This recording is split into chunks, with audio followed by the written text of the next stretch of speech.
Pas kronikës rreth aktivitetit të Teatrit Kombëtar të Operës dhe Baletit, tashmë kemi ardhur në një tjetër moment. Unë kam bërë me dje faktikisht edhe përpara se të nisim pjesën e tretë të emisionit të mëngjesit të transmetim të drejtë për drejtë, por dhe më herët gjatë transmetimit ton, tashmë ka ardhur momenti i bashkëbisedimit në studion e ABC News me zonjën Kaliopin Naska, pedagoge dhe historiane me cilën do të bashkëbisedojmë për sa i përket kongresit të Lushnjës në 21 janar të vitit 1920, cilat ishin kushtet pse u bë i domosdoshëm mbajtja e këtij kongresi, pse u mor vendimi të mbahej në Lushnjë dhe të mblidhej në Lushnjë, si u përzgjodhen delegatët, rreth 50 delegatë nga të gjithë nga troja shqiptare brenda kufive të 1913-s, duhet theksuar kjo, pse u mor vendimi për largimin e qeverisë Durrësit, cilat ishin rrethanat që e quan, apo dhe një sër vendimesh të tjera aktet kushtetuese më të rëndësishme të ndërmarra nga ky kongres. Do t'i mësojmë tani në këtë bashkëbisedim.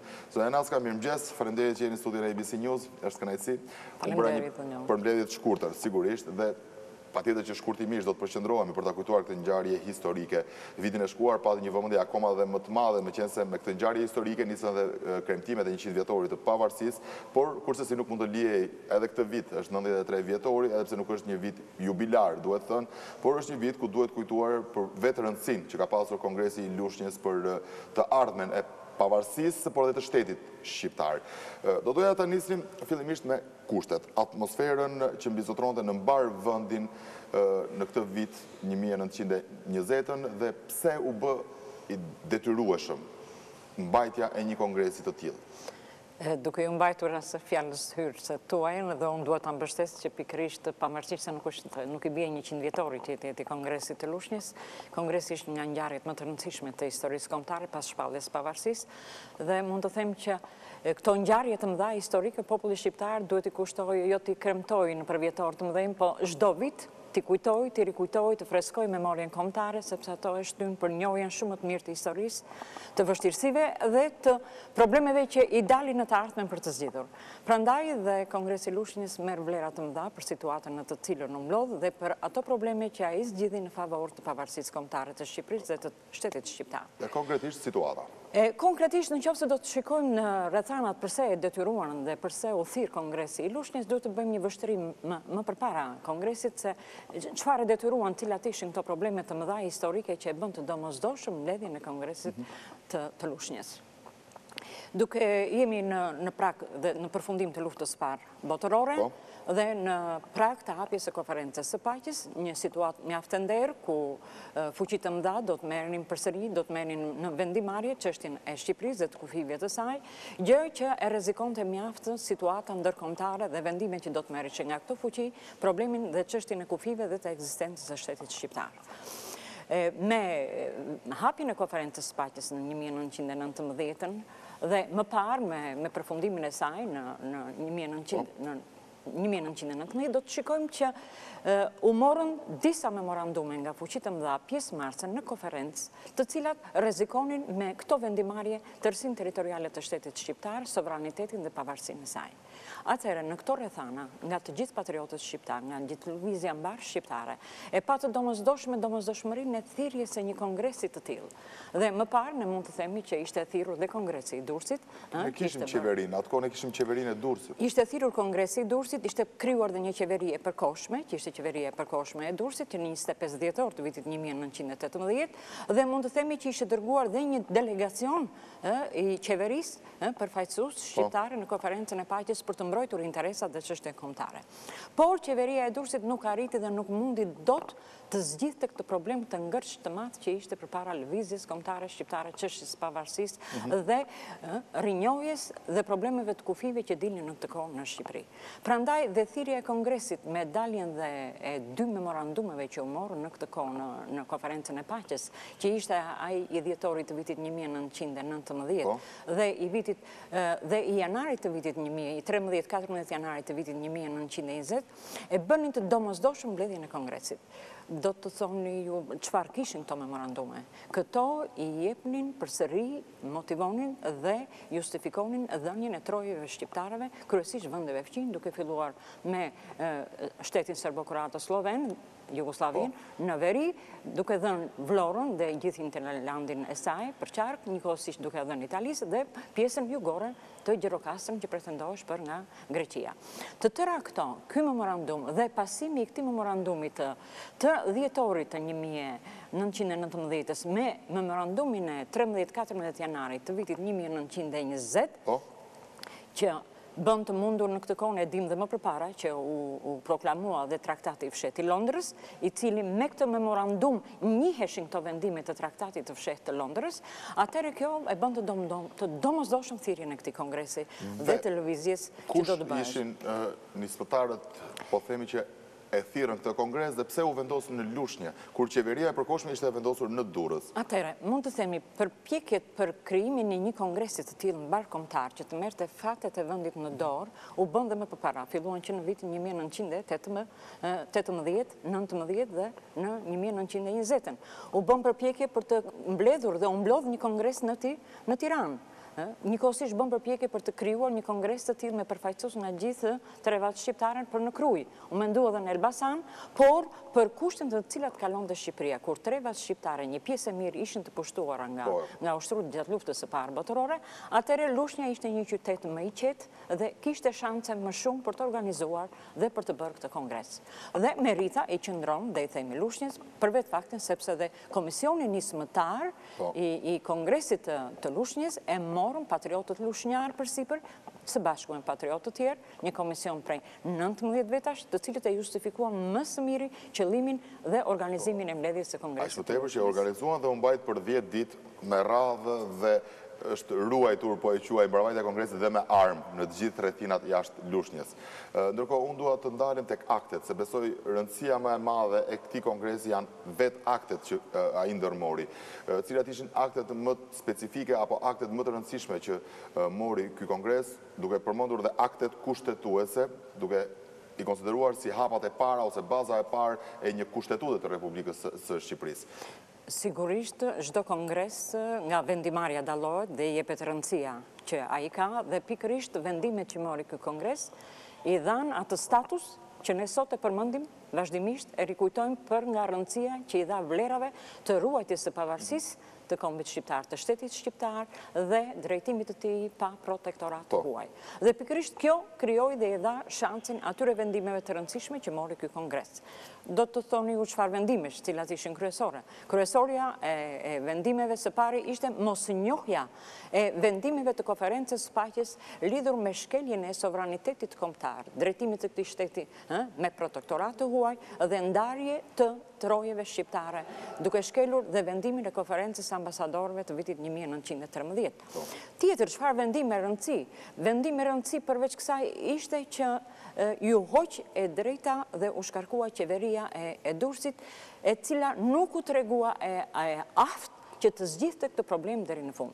Do shtrohet pyetja, sepse kam mjaft dilema lidhur me këtë veprimtarinë e qeverisë përkohshme të Durrësit, që ishte reaksionare apo e justifikoi komplet.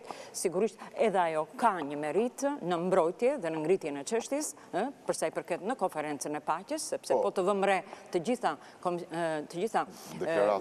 delegacion që shkoi dhe nga qeveria e përkohshme, të gjitha ngritën problemin dhe çështjen e ruajtjes së sovranitetit dhe të kufive, pavarësisht nga mënyra e zgjidhjes dhe e influencave. Që nuk ka pasur fuqinë e duhur. Por ajo nuk e pati dhe nuk e justifikoi atë qëllim kryesor që ju dha nga Kongresi i Durrësit.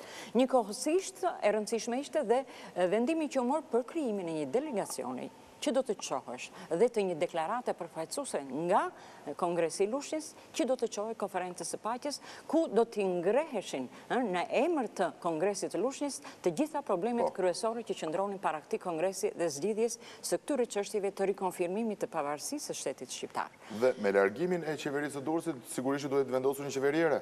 Atëherë, me këto ishin ato përcaktimet kryesore në vendimet, por kongresi përveç këtyre vendimeve madhore që mori, atëherë patjetër do të merrte dhe do të vendoste dhe strukturat dhe organet drejtuese të shtetit shqiptar. Do të zgjidhte problemet e drejtimit të këtij shteti shqiptar, të rrimëkëmbur dhe që do të udhëhiqesh pa protektorat të huaj.